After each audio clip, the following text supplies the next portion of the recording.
There's been a struggle in my mind that has constantly picked at the idea of free will and if we actually have the ability of controlling our fate. The greatest chasm I think I've tried to cross is the reality of our fate. Until recently, I wasn't able to actually bridge the two, free will and the effect of which it has on our fate. The reality's simple, right? Everything pretty much ends. I know, like, this is bleak. It's a bleak outlook on our future, but it's the reality. Fate has no mercy. But there is redemption in the reality that we are in control of how we reach our fate. We have the choice to take action or simply die in a whimper. Ultimately, there's no escaping our fate. The world is limited in resources, and we are a violent and demanding existence on it. We do, however, have an opportunity to make a choice: the kindness of our kin or the hate of our enemies. I'll also offer this. Why not both? Okay, guys. Thanks for joining us. This is Slamfire. Be sure to check us out on BitChute, YouTube, Rumble. We are on social media on Gab at Slamfire Media. You can follow us there whenever we drop the latest video. We post all our links there. You can check us out there. I want to get straight into it, guys. I don't want to waste y'all's time. I've been kind of reviewing the videos and seeing what I can do better, and I feel like I waste a lot of time just talking about useless things. I kind of want to just get to the meat of the stuff so that you guys can get in, get out, and just have this on in the background and just don't feel as if you need to listen to a bunch of useless stuff. So let's get right into it really quick. So if you haven't picked up on the dark undertones, today I'm going to shift gears a little and talk about the idea of our fate and how that relates to free will to choose what we prioritize. Right? We do have a little bit of free will. So there were some quotes that I had mentioned in my little opening monologue, and if you're able to identify them, good on you. The Northman.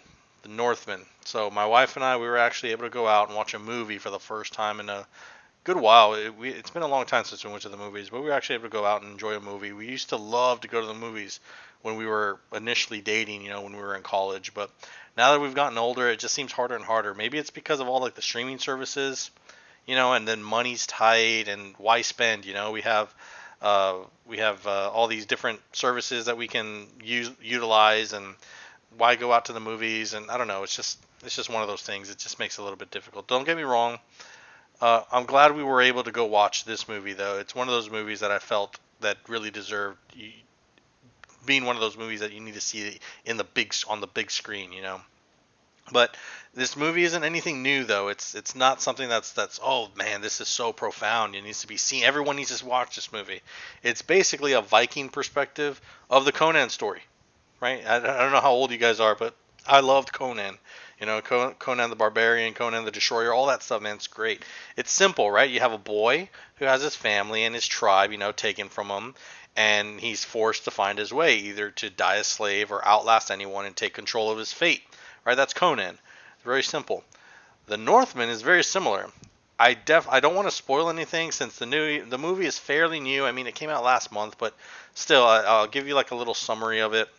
So let me show you guys so that you guys can see what I'm talking about, what movie I'm talking about. So Conquer Your Fate, and I don't know if you guys have seen trailers for this or anything. So the basic story is we have a prince who's forced to flee his father's kingdom and vows to return to take back what's rightfully his.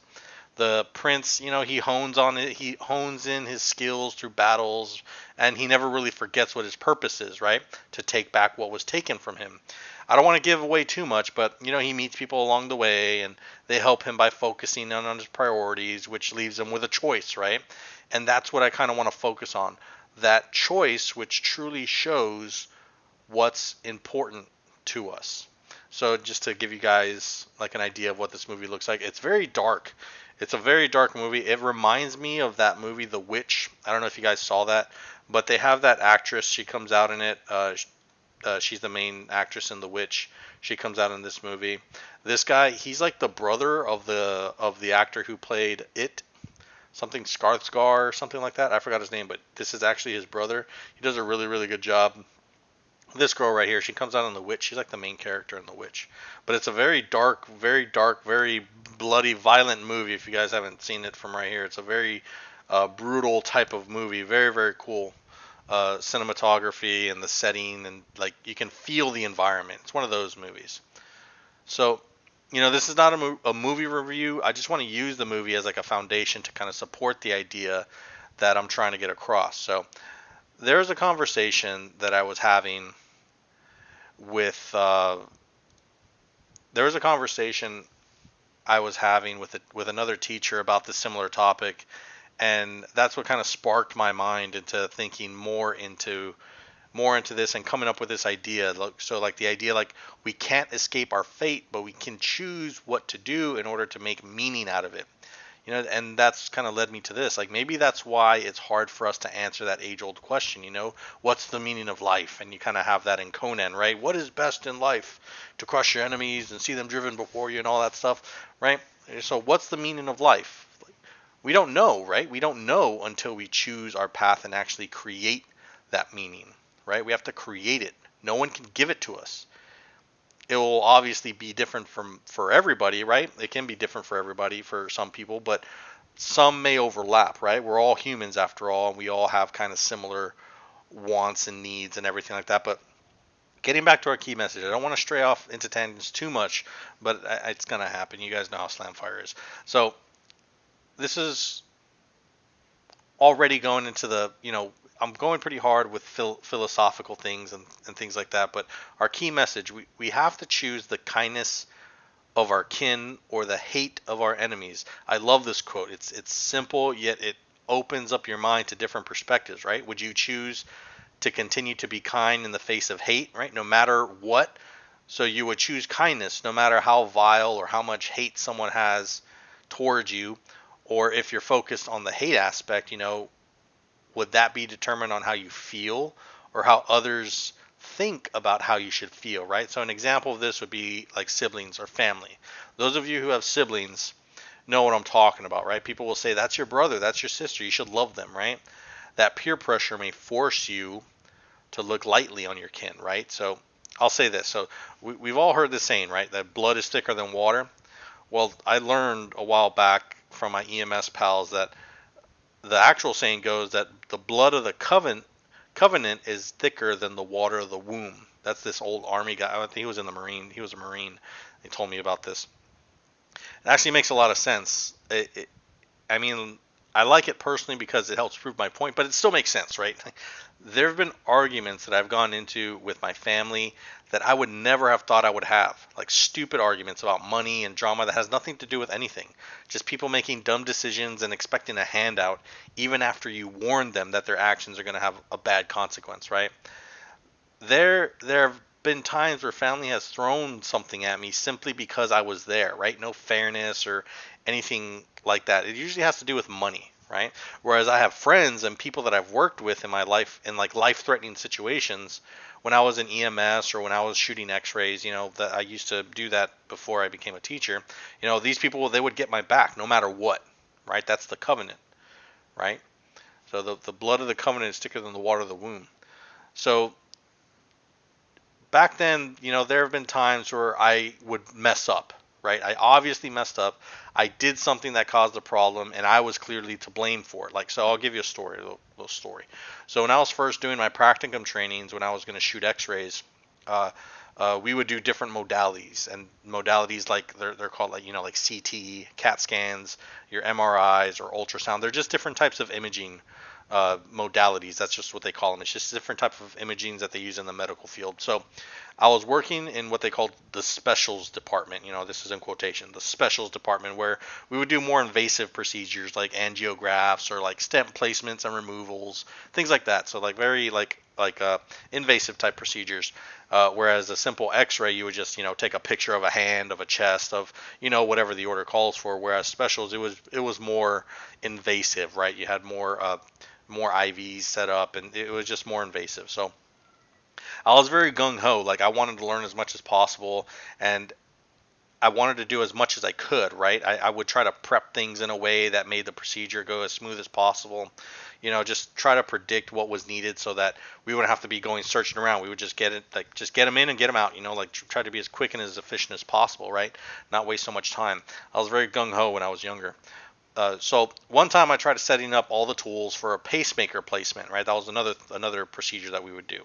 So I saw an order and it said pacemaker, right? I didn't look at anything else. I just kind of honed in on pacemaker on the order, and I thought, I know what we need to get that done. So I I got to work setting up all the tables and supplies, all the tools and everything that having to do like with the procedure, and the just in case tools. I even got those ready to go. Like sutures and stuff like that. Just in case something were to go wrong or whatever, and we need to suture something up or whatever.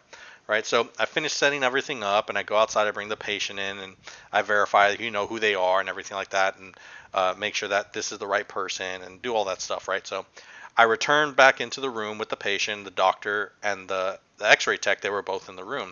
They're kind of looking around, like kind of confused and like kind of inspecting stuff. So I ask them, what's up? Like I missed something, and then the doctor just straight up lays into me, just start yelling, just who set this up? Why is this here? Like just going off, like just completely unhinged. So I told him, I said, and I told him I did it. I try to set everything up.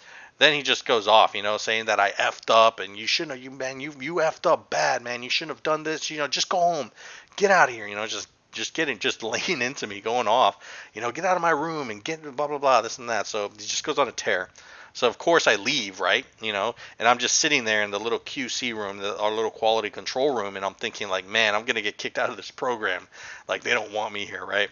So once they finished, the tech came in, and he shook his head at me, and I asked him like, dude, like what did I do, And he told me that they weren't putting in a pacemaker. They were just going to be adjusting one that the patient had already had. So I went in there and I opened up all these tools, and I got like gauze, and I prepped all of these things that were not needed at all, and all those things, they cost money, right? So the patient's not going to pay for that. So who's going to pay for it? The department was going to have to eat it. You know what I mean? So I just kind of like, I face palmed, and I looked at the order again, and sure enough, it said adjustment, in the notes. They were just going to do fix something that was up with the pacemaker, whatever it was. It was like uncomfortable for the patient. So I was a little bit worried I was going to get kicked out, but the X-ray talked to the doctor. He told me everything was cool, and it happens sometimes, because ultimately no one really got hurt. Everything was fine. It was just a mistake. The doctor even came back. He apologized, and he said he was impressed with how everything was set up and ready to go. He gave me props on how eager I was to actually learn and be part of the team, rather than just sit there and let everyone do the work. But I mean, the point is that these guys were willing to go out of their way, and like they stuck their neck out for me, knowing that they have to stay there and continue to work with that doctor, whereas I'm going to probably be gone in a week or two, right? But they chose to side with me because our boots were kind of in the same mud. You know what I mean? We had that camaraderie. I know that it's off on a tangent and everything like that, but it kind of proving that point. So what does any of this have to do with the kindness of our kin or the hate of our enemies? Right, so we all have choices, right? We have to make choices. That's just part of life, right? We can say, well, I didn't have a choice. Something's going to happen whether you make that choice or not. What we do or do not do will show what our priorities are, right? That's what I feel. I personally feel that there needs to be a balance, right? I have a small family, right? And that's like, it's just me, my wife, and our cat. And I would choose that over anything else, right? I also can't deny, though, the hate that I have for all the injustices, right? The manipulators, the exploiters, right? All these people out there, these type of evil people out there, they need to pay their dues just like everyone else. I have that feeling inside me, right? That it's just, I can't deny that hate. That's why I feel very strong about the culture war that we're currently in, and with everything that's happening around it. You have all these crooked politicians. They want to be in the dark, right? And with everything that has transpired with social media, with Twitter being bought out and everything like that, and then you have that disinformation board that this administration is trying to create, that they are creating. I think they already created it. They're being put into the spotlight, right? All this stuff is being brought full on in front of your face, and it's being shown who they really are and what they prioritize. They want our control. So I have a link here about the article from the New York Post. So where is it? Oh, okay, here we go. I'm on the wrong screen. There we go. So you guys can see what I'm talking about here. So you have this lady, Nina Jankowicz. I think I'm pronouncing it correctly, but she's like the head of this disinformation board, and she was appointed by, I believe, that the director of Homeland Security, Mayorkas. Oh man, what was his name? Something Mayorkas. Alejandro. I want to say it's Alejandro Mayorkas. But yeah, they have they're already quoting it, the Ministry of Truth, which comes back from George Orwell's 1984. So you have all these people ripping into them that it makes sense though, right? The board will be led by Nina Jankowicz, a disinformation expert who has been criticized repeatedly, casting doubt on the Post's reporting about Hunter Biden's laptop. She has all these other things. I don't want to go too much into it. I don't want to share like her tweets and stuff like that. I don't want to be like, you know, saying that I'm harassing them or anything like that. I'm just pointing out the facts here. Who's on this thing and what's going on. But there have been posts, there have been things going on about these people on here that they say that they're going to be unbiased. I believe Jen Psaki said that this board is going to be unbiased, that they're just going to be completely they're going to be looking at this thing on a bipartisan level, like they're just going to be looking at both sides and trying to be fair. It's like, no, you can't. When you have an administration that is clearly one-sided, an administration that was supposed to bring this country together. I remember Biden started his like speech or whatever it was when he became president, or whatever you want to call it. When he finally became president, he said that he was going to bring the nation together, and we're going to have, it's going to be healing and all this junk like that, and it's not. It's not. You have Biden like sitting down at all these little conferences, these little charity events that are happening, and laughing at all of the economic distresses that people are going, the economic struggles that regular everyday people are going through with inflation and the prices on gas, the prices on food. You have the war going on, you have all the border, like everything going on, and he's just like having a grand old time, and just kind of kicking everybody to the curb. And I feel like, with all that in mind, I feel like that's why we need that balance. Because if you let one side take over the other, it's not healthy at all. So it's like, with that in mind, we need that balance. I have a hate. I can feel that hate. It's obvious. I can't ignore it, right? But also a family that I feel that's like my purpose, right? To provide and protect for my family, even if that means sacrifice. And there was a saying that I remember. I don't remember who said it. I want to say it was Alexander. Was it Alexander Hamilton or Andrew Jackson? I don't remember who it was, but it was something along the lines, whatever comes, let it come, but let me bear the brunt so that my fate, no, let me bear the brunt so that my children won't have to fight it, right? And so that my family or my children can live in peace. Something along those lines. I kind of switched it up on there, so I had written it down in a way that kind of related to me. Right? So whatever comes, let it come, but let me bear the brunt so that my fate has meaning and my family has peace. Right? Back to that idea that we create meaning to our lives through our fate, right? What we decide to do, how we decide to take action, right? What choices we make, because we ultimately have the choice to do what we do, right? No one, I mean, you can try to throw all of this blame on all these other things. You can say, oh, well, it's COVID, or well, because of this, or well, because of that, and this and that, blah, blah, blah, right? You can think of excuses for days and days and days, right? For any little thing that derails you just that slight bit, right? But at the end of the day, it's your choice, right? It's our responsibility. It falls on us, for those of us who actually want it.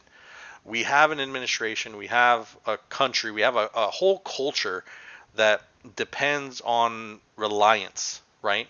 They have a reliance on, they have not a reliance, a dependency, right? They have a dependency on government. They have a dependency on some sort of entity or on somebody or something to take care of them.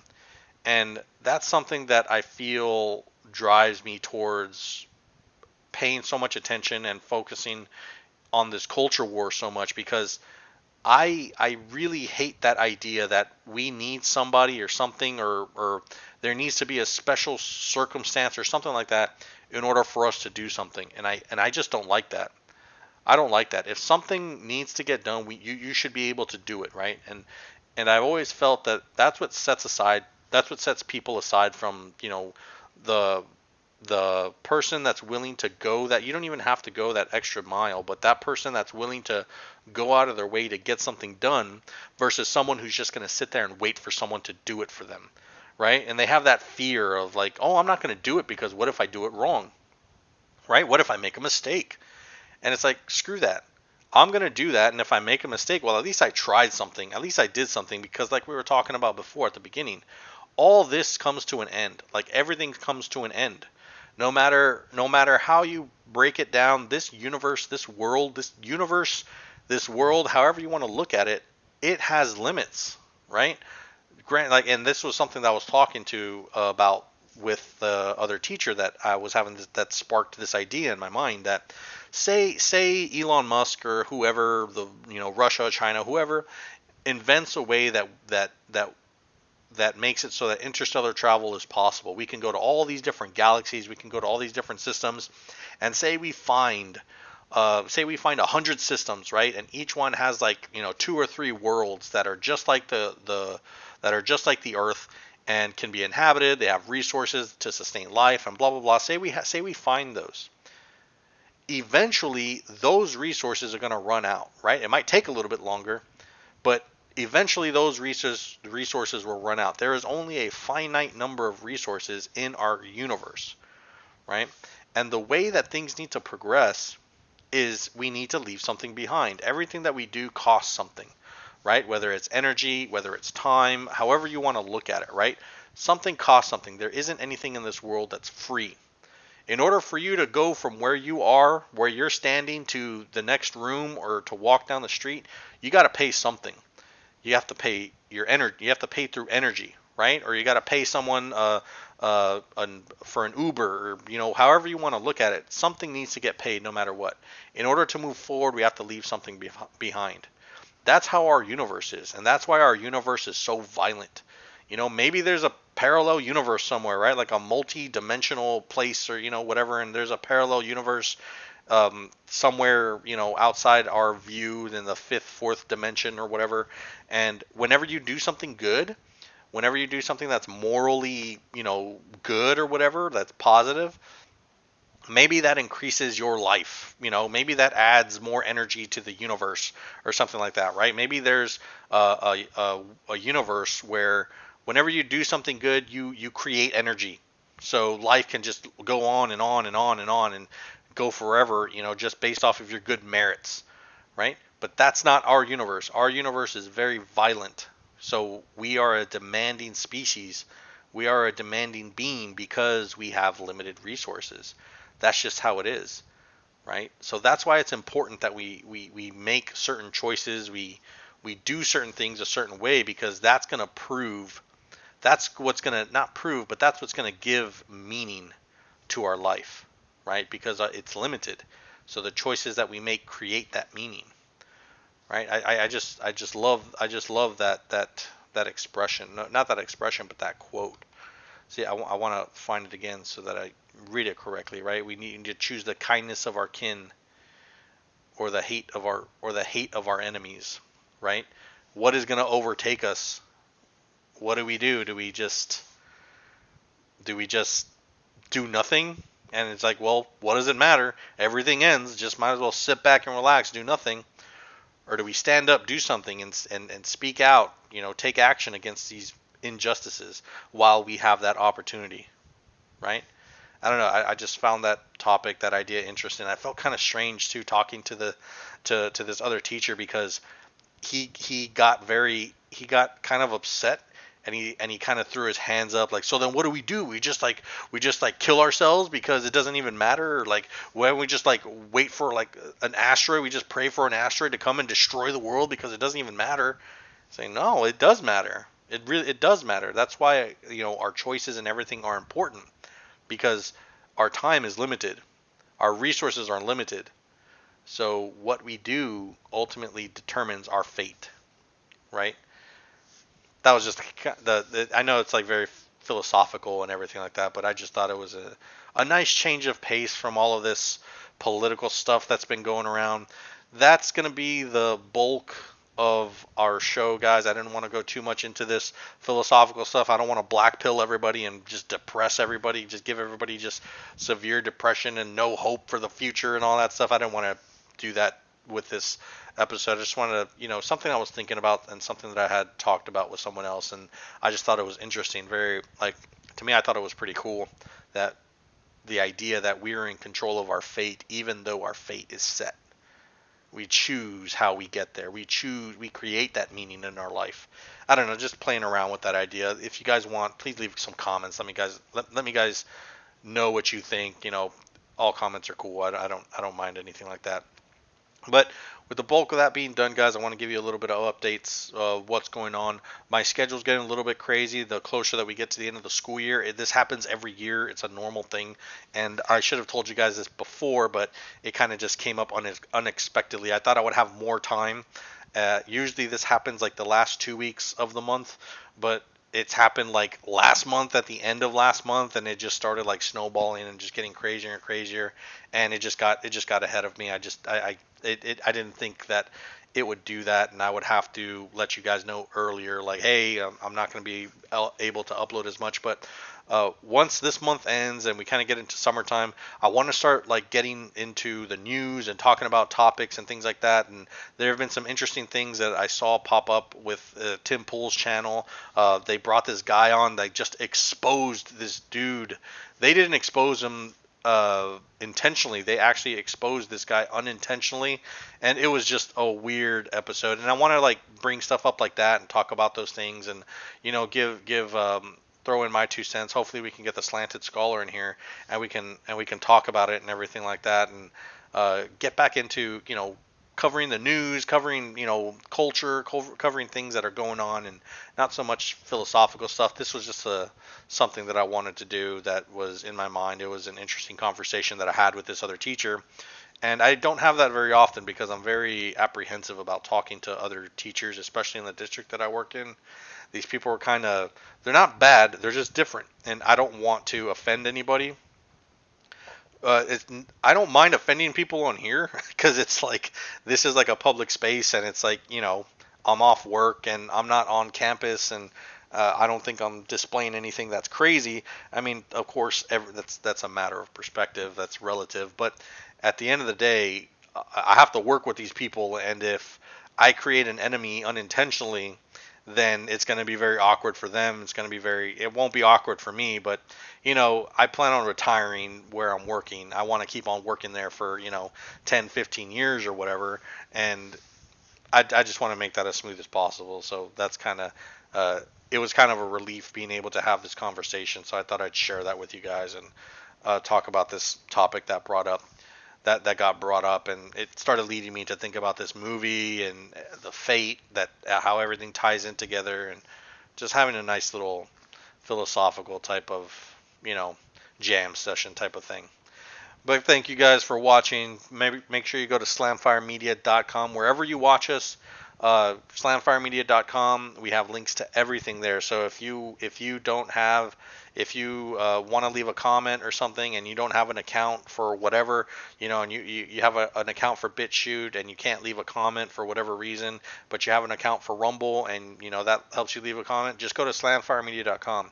We have all the links to all the videos there, so you can leave comments on whichever platform you choose to use, right? Whether that be BitChute, YouTube, or Rumble. I don't know. I'm starting to believe. I remember I had this conversation before with Slanted Scholar, like this whole shadow ban thing. The algorithm shadow bans you if you talk about a certain topic. They shadow ban you and blah blah blah. And I thought that was like a bunch of baloney. It's like, dude, I think people just make that crap up just so that they can get clicks and be like, oh look, like this is something that you're not supposed to be listening to. Like YouTube doesn't want you listening to this. So man, you're a rebel for listening to this. Man, you're crazy. It's like I think that's what they were trying to do, but I don't know. I'm starting to believe it now because we're getting a lot of views on BitChute. I mean, it's not a lot, but I mean, we're getting more views on BitChute than we are on YouTube and Rumble, and I'm thinking maybe there is something to this algorithm thing because I am not networking this channel. I am not networking this program, this, this project anywhere. I am not doing like hashtags and tags or anything like that for these videos. Like, if these videos get views, it's because you guys are sharing them, or it's because of just the luck of the draw that someone just happens to fall on it. So I appreciate all the views that we do get, even though it's like maybe 20, 30, 40 views or whatever. To me, that's awesome. I really think that's cool that there's people out there in this world that are finding value to this, and that it's helping them, or it's maybe helping them get through the day, or maybe encouraging you to think about something a little bit differently, or maybe helping you reinforce an idea that you had or something like that. I just think that's really cool, and I really appreciate you guys letting us be a part of your day, even if it's for 20, 30 minutes, whatever. I think that's really, really awesome. So remember, guys, last time, slamfiremedia.com, we have links to all our videos on BitChute, YouTube, and Rumble. Be sure to follow us on Gab at slamfiremedia. Thanks for watching.